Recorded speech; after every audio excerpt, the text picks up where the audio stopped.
Well, good morning everyone, welcome to my channel. Going to paint skies today.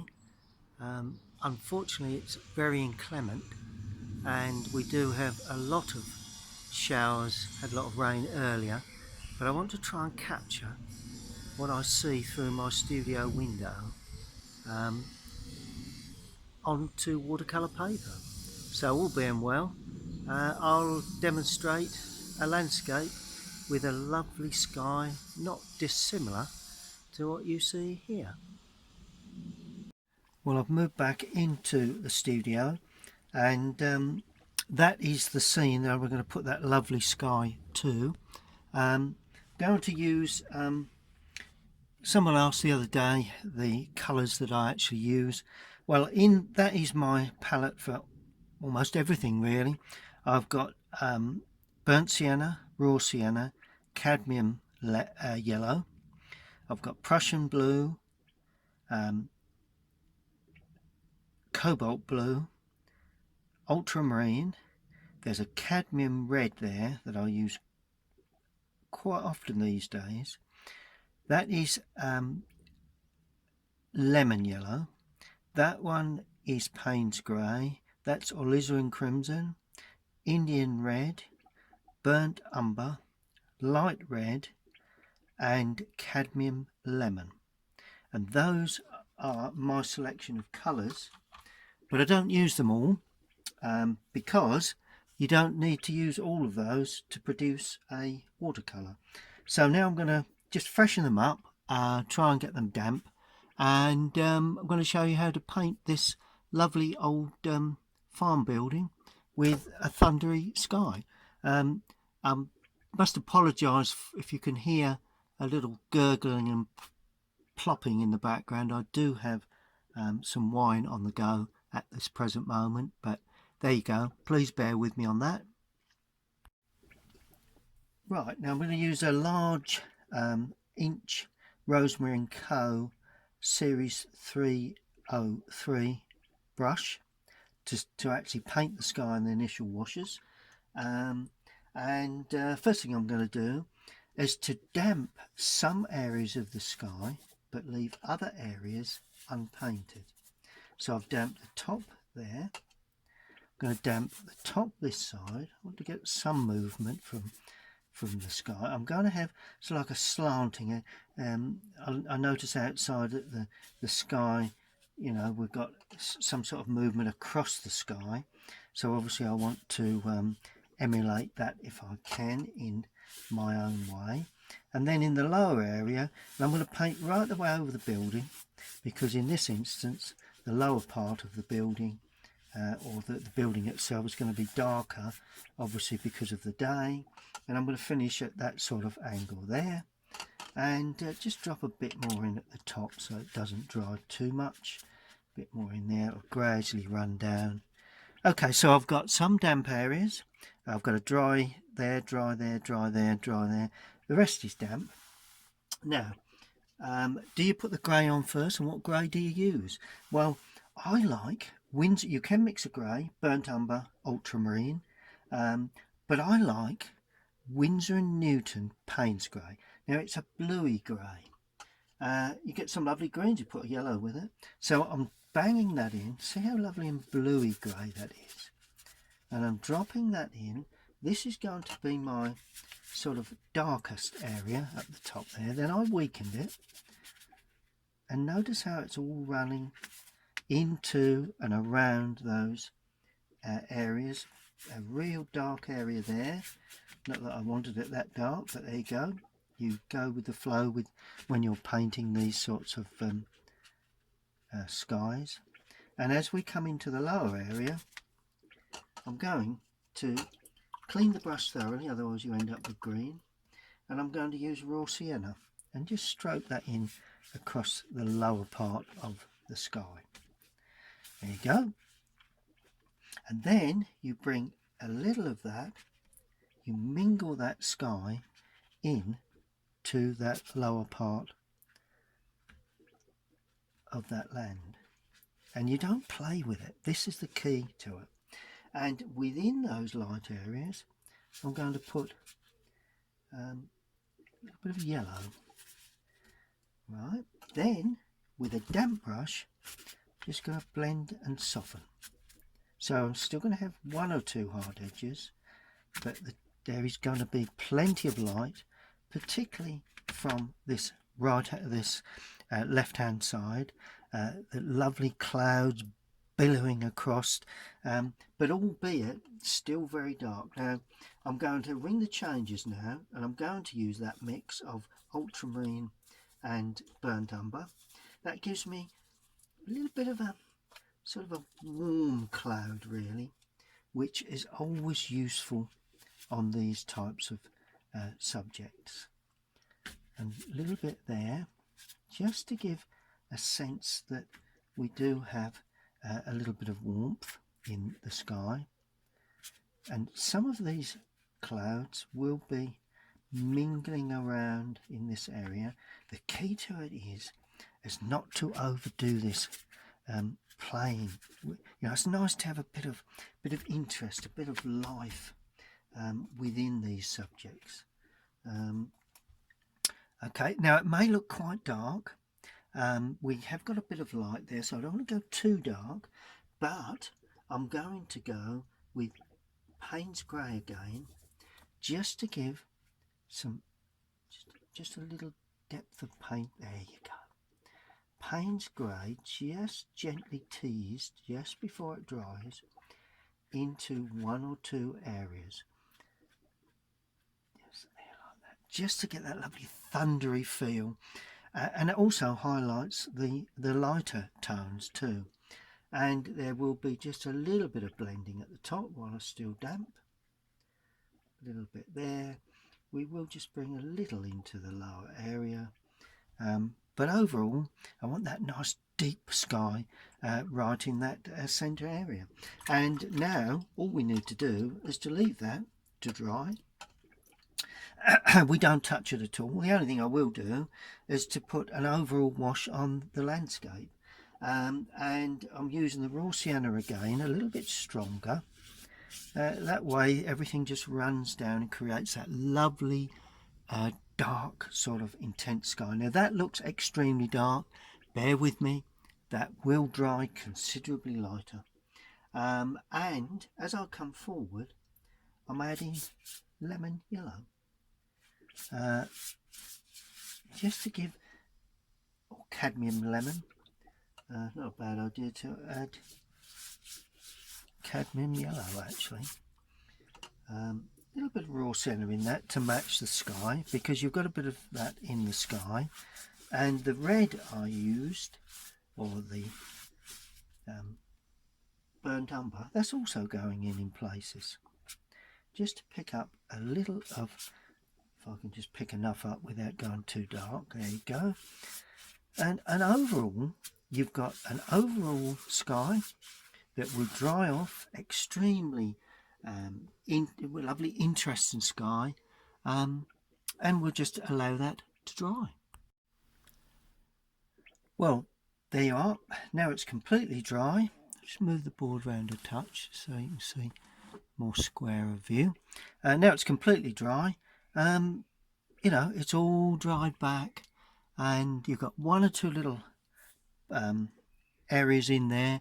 Sun's coming through the window now, so you know I can get the feeling of light across the landscape. It's all good if you've got atmosphere outside wherever you're painting.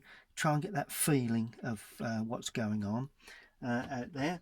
And now I'm going to use a flat and a round, half-inch flat and a number 12 round brush to produce the background, and gradually work my way forward. And basically try and pick up the atmosphere of the day really. Just pop this down a tad so as we're not getting too much light on there. There we go.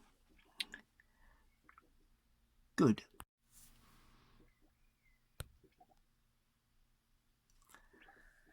Right, well the next thing we need to do, as I said, is the background, and make certain that's in focus. Good.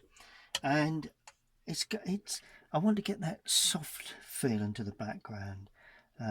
you know, that's just that distant land really.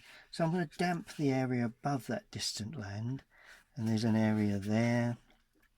Don't want to have that too dark, and I'm going in with ultramarine again, with a little of the burnt umber in there, not a great deal, and I want to pick up that sort of dark bluey distant land and try and get that just to bleed up into that sky. And as I get nearer the building, I want that to blend considerably so it gets a bit lighter. So I say distant land really, quite not too dark at this stage. Running out of picture that side, and similar tone this side. A bit of hedging or whatever we've got in the background. Because I've damped the top, it just gradually sort of blends up into that area. There we are. So that's our distant land. Then as we come forward, painting each side of the building now. Then as we come forward, we've got a sort of green really. So I'm going to use not too strong green. So I'm going to use raw sienna. I'm going to put cobalt blue with that. So it's going to be quite yellow, but quite dull. And that is going to be painted along that line there. And if that blends with that, then so much the better. Because I'm not too sure we want a dead straight edge there, and the same there. I didn't explain this scene really. It's stayed in the Dales last year and saw this cottage across the small farm building really across the fields, and took a photograph, made a sketch. So it came in handy today with a big sky to use again really. Now I'm going to use cadmium yellow for the next field, and I'm going to stroke that in. I'm going to try and keep this nice and damp so that we can get a bit of flow. There is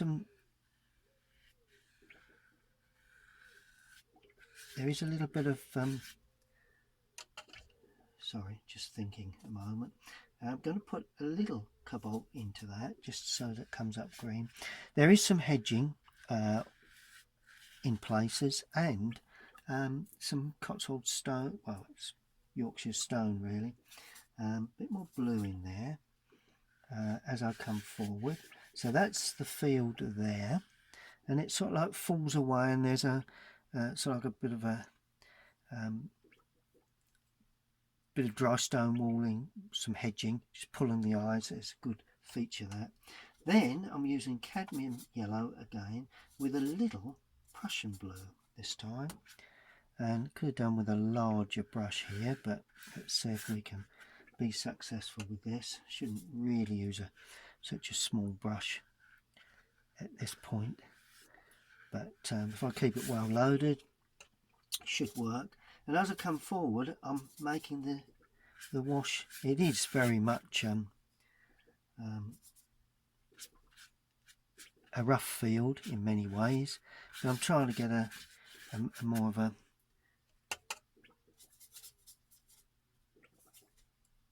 sort of rougher feel to the field. Notice I'm leaving one or two patches unpainted too. Just trying to get the feeling of the day as it was. But of course, remembering all the time that we do have some bit darker there. We do have a little bit darker there too, just before it dries, and a bit across there. What you've got to remember, sorry, we do have lots of light and casting onto the landscape from the sky, or a bit of brightness in the sky that breaks through. So we need some, you know, it's what they call cloud shadow. So some areas of the landscape go dark and other areas are light because they brighten up because they're in a lighter feel or even a slightly sunlit feel. Good, so that's that. Just before that dries, I'm going to put in burnt sienna, just in places, and just blend that through. Got a rough area there. Nice to have a little bit of a rough area and a little bit of burnt sienna there, just to give us, just to ring the changes a bit.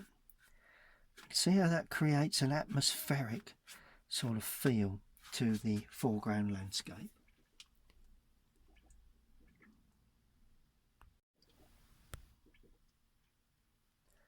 I've just laid a mount over the top just so as I can see how the whole thing's coming along. Similar sort of composition to that, I think that will work pretty well. Okay, that's good. Next stage is balancing the varying tones of the building, really.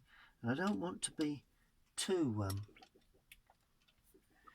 fussy with this. What I'm going to do, I'm going to paint the trees around the building first, then the building, then that tree that stands in front, because that will, to me, probably be the darker. That may be dark as well, but either way, and all we need for that is burnt umber and Prussian blue.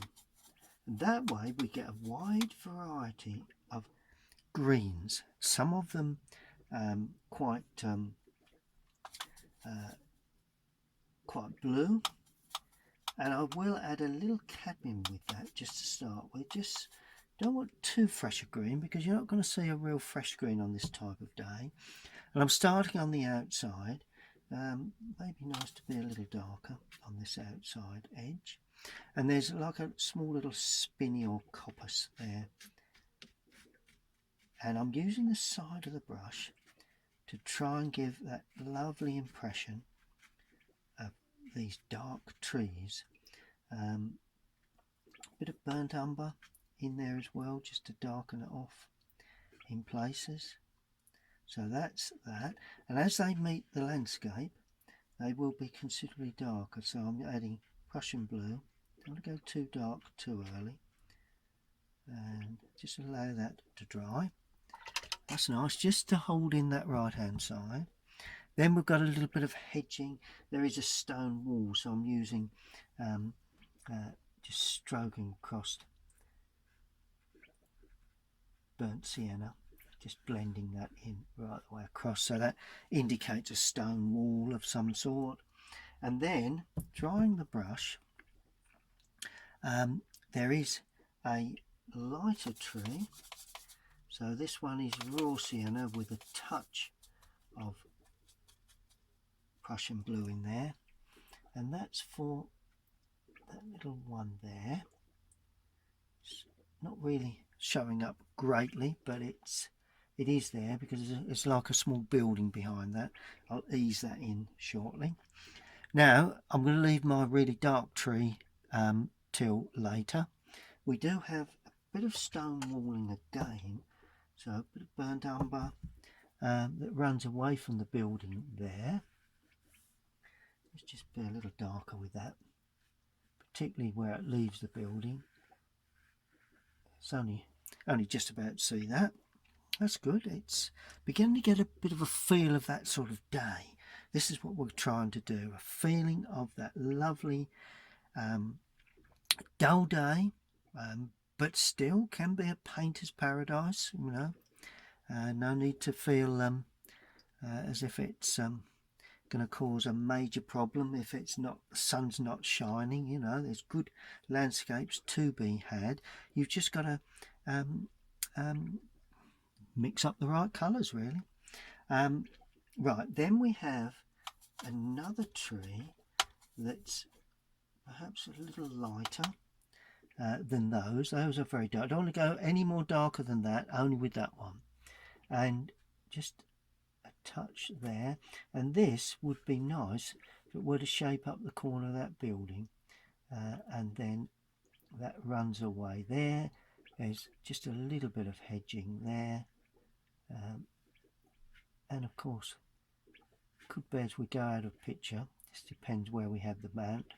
It's always nice to pull in something a little larger as we run out of picture there. That can all be punctuated later on, and when the brush runs a bit dry, just gently tease up the outsides of that and just use that for the foil for the corner of that building. Good. Okay, now I'm going to put in this very dark tree. All we do for that, a very strong mix of burnt umber and Prussian blue, and it gives us a real poof, if that's a word, gives us a poof. And what I'm going to do, I'm going to paint in to start with just a filling of the trunk and one or two branches. That way, if I do leave any gaps, then you will actually see these this area. Right, now I'm losing paint from the brush, making it very, very dry, and then just scratching in, and I call it scratching because that's more or less what we're doing. See the way I'm picking up, quite stylized if you like, really, but that's the way this tree, I feel, depicts quite well. And then as we go around the top of the building, it stands to the back, it actually, I'm tightening it up and showing the lighter chimney stack, and it's really holding in that building and the roof line on that right hand side. There you go. Good, so that more or less does that. Yep, that's our real dark tree, which is nice. And then we need to think about what we're going to do with a little bit of this foreground. Well, there is some dry stone walling.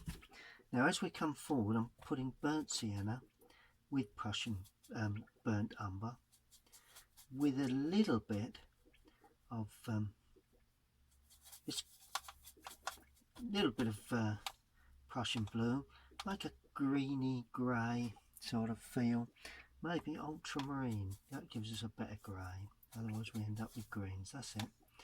There we are. So this is a nice sort of grey, burnt umber, ultramarine, a little bit of burnt sienna in there, and let's be fairly dark with this. And there is dry stone walling. Now the wall actually finishes and breaks, but I'm going to try at this present stage to depict that dry stone walling.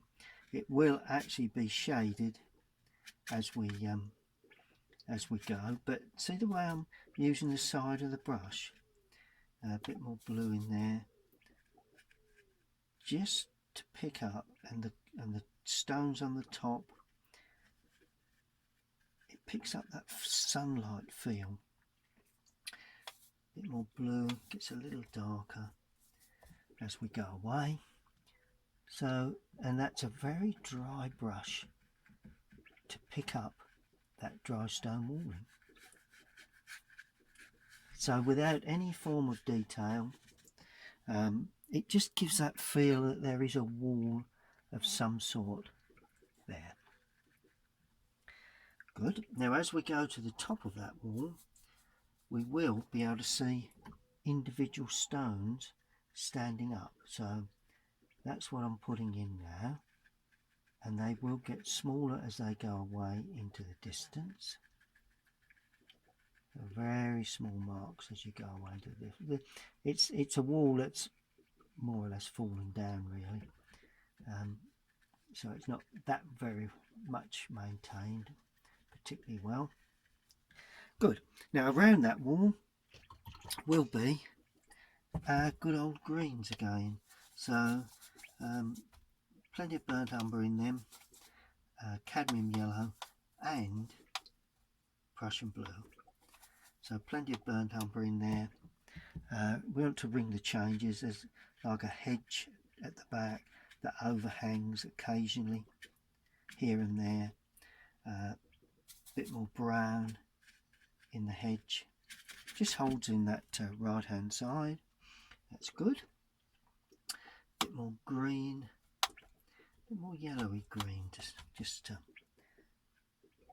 give us a sense of scale, really.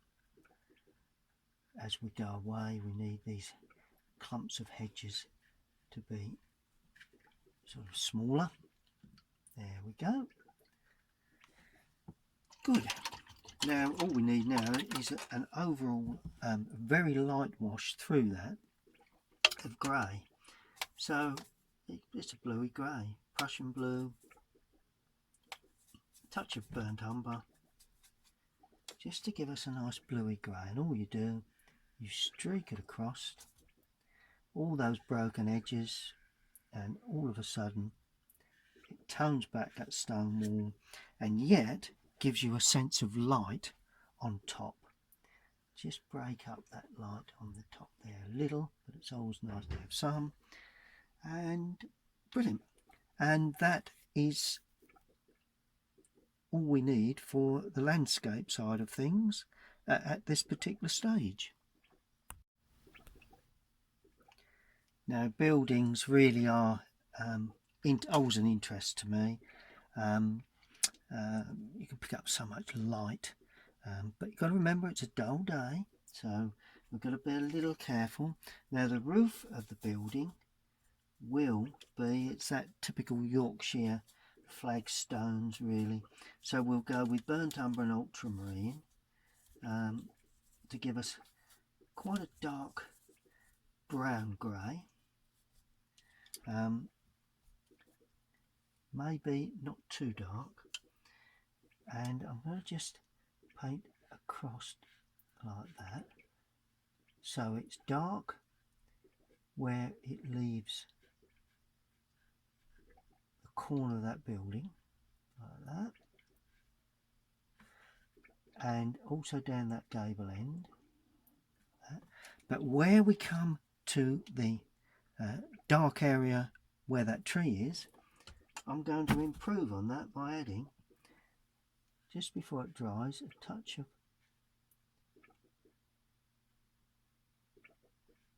spread that through. That is raw sienna. So all of a sudden we've got that lovely feel of sunlight hitting the top of that building. And just before that dries, I want a bit of blend between that and the frontage. I'm going to then use a bit more burnt sienna into this mix, and a much weaker mix. It's that old grey stone walling that you get in the dales. So that's like that, comes across like that. Lighter, there's 3 windows there, a little bit lighter than the roof. One window is halved off, but that won't hurt. That's it, and that finishes on top of a wall. So that's an interesting little area. Got a lot of shadow to go into this anyway. Chimneys will be much darker because they're against the sky. So plenty of blue in the mix with burnt umber, and that will give us a nice so that one is there, this one is there, almost silhouetted, if that's a word, against the sky, so to give a silhouette feel. But of course the other chimney must be a lot lighter, so that could almost be burnt sienna. There we go.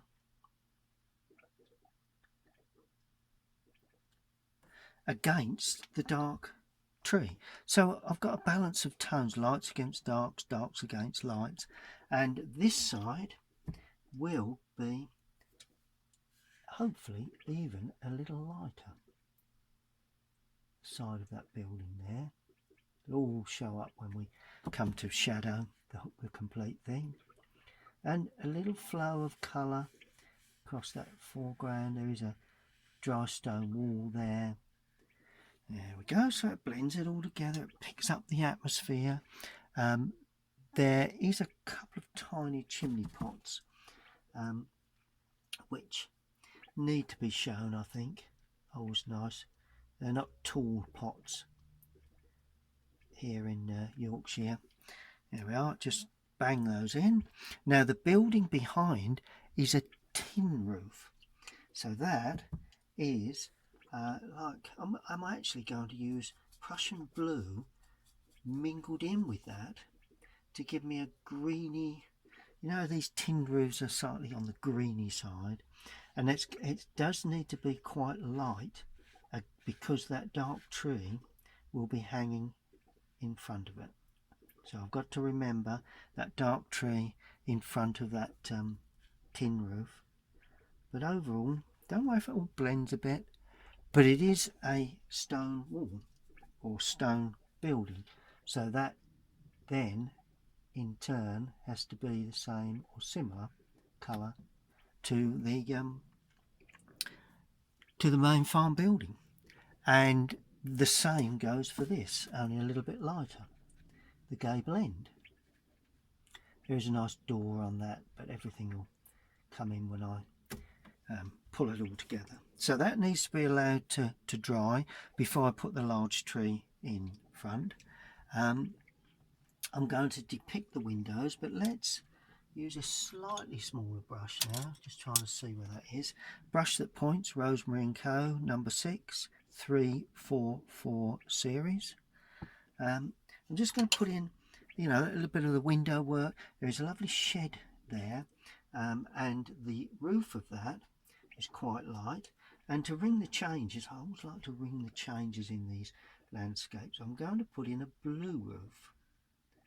So that's cobalt blue. And that's the roof of this. It's a little outbuilding really for the farm.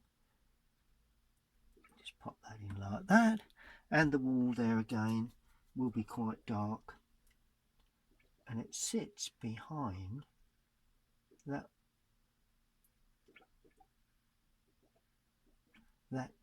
dry stone wall. Good. We'll put in some little bits and bobs shortly just to give an impression that there's things going on in that landscape. Right, do we think that's dry? Yeah, let's just go for it. Now I'm going to paint this lovely tree that stands in front of the building. I don't want that to dominate, you know, I want the building to sit back. So I'm going to use cadmium yellow with Prussian blue in a dense mix. Okay, and similar technique to what I did on the darker tree there, starting off in the center area, and when we get the brush loaded, there we go, that seems to be loaded correctly. Now that will be taller than that one because it's nearer to us. Doesn't necessarily need to be because that's not always the case, but it makes good composition if that works. That chimney I'm going to leave, so there is a bit of overhang around there, but I'm not going to cover that chimney up. I like that chimney. So and the tree is fairly open, it's not too dense, and just a little bit there. There we are. And all we need to do with that is to put in our trunk, burnt umber, bit of ultramarine, nice dark trunk. Always looks nice when we've got a really light tree. So it's not black, it's brown, but it's very dark. And then of course the trunk doesn't want to be too, just be a little. Don't make your trunks too large to start with, because if you do, you can't make them small. I can always widen that trunk if I don't feel that's wide enough. And then we just see a bit of that trunk come up there, and there is, just down there, there is a branch that we can see. There's another branch there, and then just flick the branches in really. A little bit of a branch there, add a bit more water to the brush because I want these branches to stand quite nicely. Make that a little bit darker, and a nice bit of branch work standing out there. Once the brush loses paint, then it scratches across the surface and gives you these lovely sort of branch effects. Try not to make them too wide. And there is a branch that comes out there, which more or less comes from the lower part of that trunk really, and it heads towards us, so that's the reason why that's like that. And that really is about all we need for that particular tree.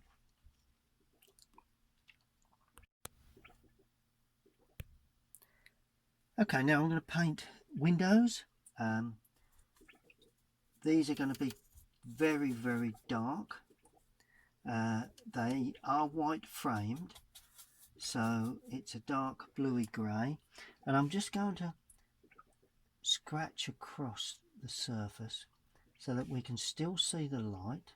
They're the windows, and that one goes right up there, but it'll be in the shadow anyway. So you can see they're white framed, okay, because of the light that is shining on them. Let's bring that down that side as well. And the door, well, cobalt blue, looks bluey to me, but it's still quite dark. But let's just have a cobalt blue door. There we go. That's the door. What have we got now? We've got a door opening, or some form of door for the main barn, and that can just be more or less shown up with shadow, really, you know, just like that. That's all it needs. Nothing too fussy. And I'm going to show the back edge of that there and the edge of there, just to pull out that gable end, just so that it stands quite nicely. There is a gate here, so that's an interesting feature. So there'll be a couple of gate posts. It's a I suppose it's a 5-bar gate, but you won't be able to see all of them. But just a typical gate area, just blend that through. Yep, that's fine. A little bit large, but there we are. Get the general idea of that gate. Just blend that through a bit more. There you go. And then we have burnt sienna just along that edge there. Don't know why, but that just feels nice to me. Just watch that don't lift off that trunk, which probably has a touch, but I'll touch that in very shortly. Bit of burnt sienna either side. I should have stopped at that trunk, but there you go. Good, we are getting there. We're not far off. It's just more or less the shadow work, really. Now I say shadow work, it is a dull day, there is a light, so there will be a certain amount of shadow, not a great deal, but there will be a certain amount of shadow in places. It's where you put these shadows that are, and the tone of them, and really they're just greys, you know. We've got enough, we don't have any real warm tones. It's not a summer's day. Well, it is a summer's day, but it is very, very a grey day. So I'm going to put a bit of shadow across that area of the roof, a bit down there. Maybe just bring that shadow through.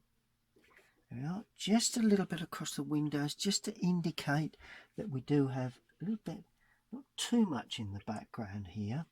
It's all subtle now. It all needs to be of a subtle feel.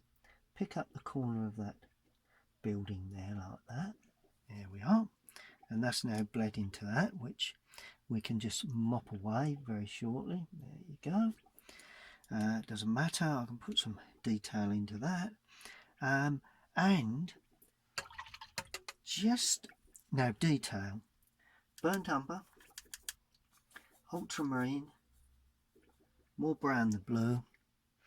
And where do we put it? Well, we don't want to be too fussy with this, but it's always nice to have some little touches, maybe touch there, a little bit along this bottom of the field there. Always nice. And you can just draw it in. You know, what is it? Do we really worry? We're not of any great interest. Maybe a fence, maybe a part of that wall. Maybe that wall needs darkening in the lower part, like that, to give it a bit more atmosphere. But don't do it everywhere. You know, you've got to be so careful when you do these little touches. A little bit in there we are, just a dark touch there, just to highlight around that building. You know, not too much behind the tree itself, but it would be nice just to have a little of something going on there, just along the top. And there we are, just as a bit of interest. Just show up the corner of that building like that. There we are. When you have a hard line like that, just soften it. Always good to soften that and bring that right the way down, because it comes right the way down. In front of the building, well, sometimes you do get little clusters of hedging around that window, perhaps a little cluster there just to take off. But other than that, I'm not doing too much around that. It's just a little cottage sitting back in a field on a grey day. And then finally, it's all about the cottage and that tree in the front. Finally, sweeps of what I would class as cloud shadow. Now, a good old friend of mine, James Fletcher Watson, he used to do this extremely well.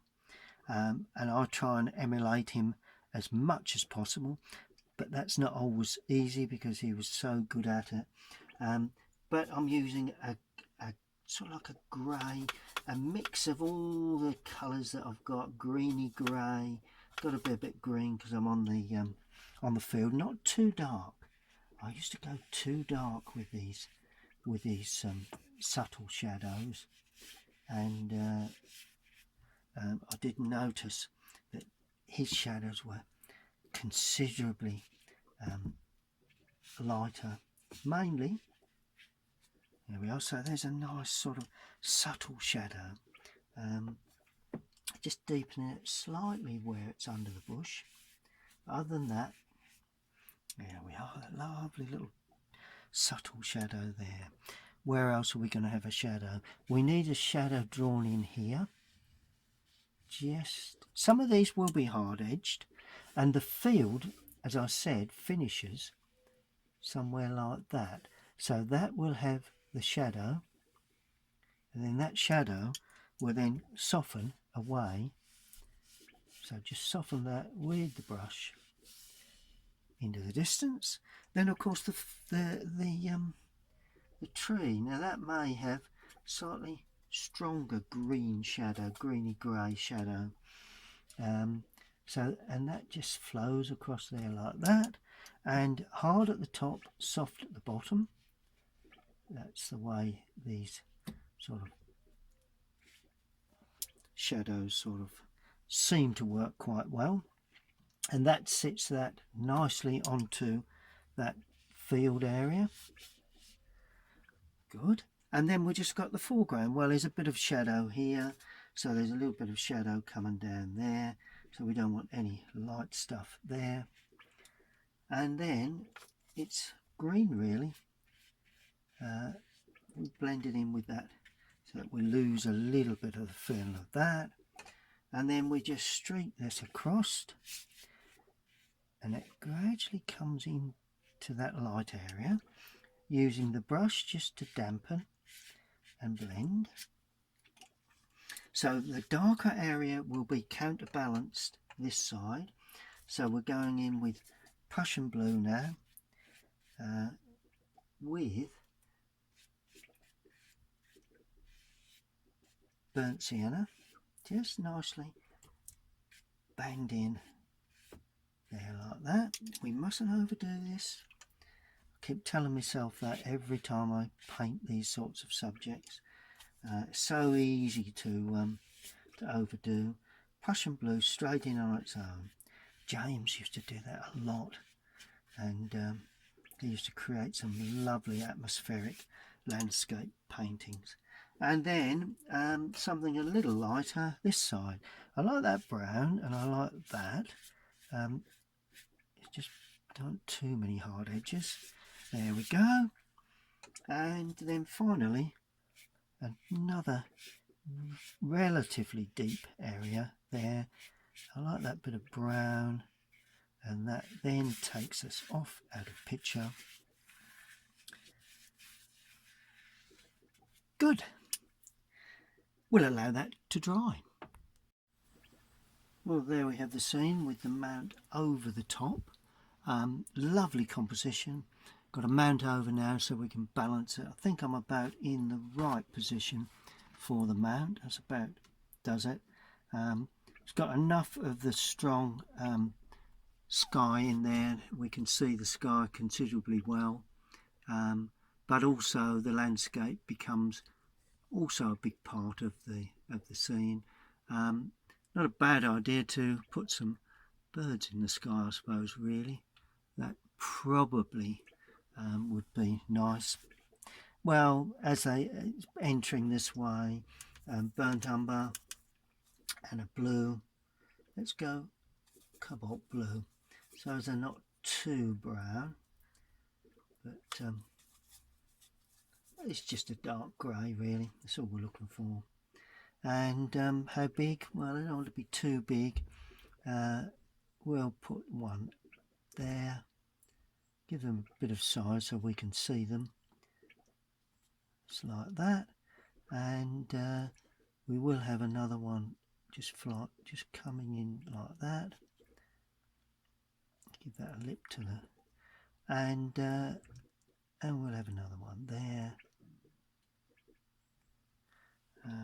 just to give it a little bit of interest. 3, and what about a few small ones in the distance there, flying around that tree, rooks, crows.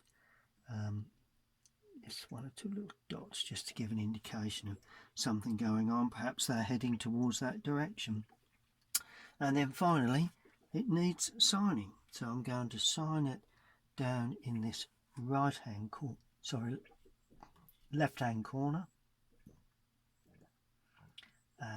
Nice dark paint today, and it's flowing particularly well, so we should be able to see that signature. Good, so that just about does it really. Lovely Yorkshire farm. It's just outside Silsden, that farm, and not sure the name of the farm, but either way I was up there the other year, and well, actually about this time last year, and decided that one day it would make a nice subject. So I took a photograph, made some sketches, and today, being a very dull day, I used a feeling of the sky that we've got outside and created that sort of atmospheric landscape sort of thing, you know, the Rowland Hilda, Fletcher Watson, Jem Bowden, you know, those sort of landscape artists, brilliant watercolour artists. And well, I hope you've enjoyed that. I do hope that you get your paints out even on dull days.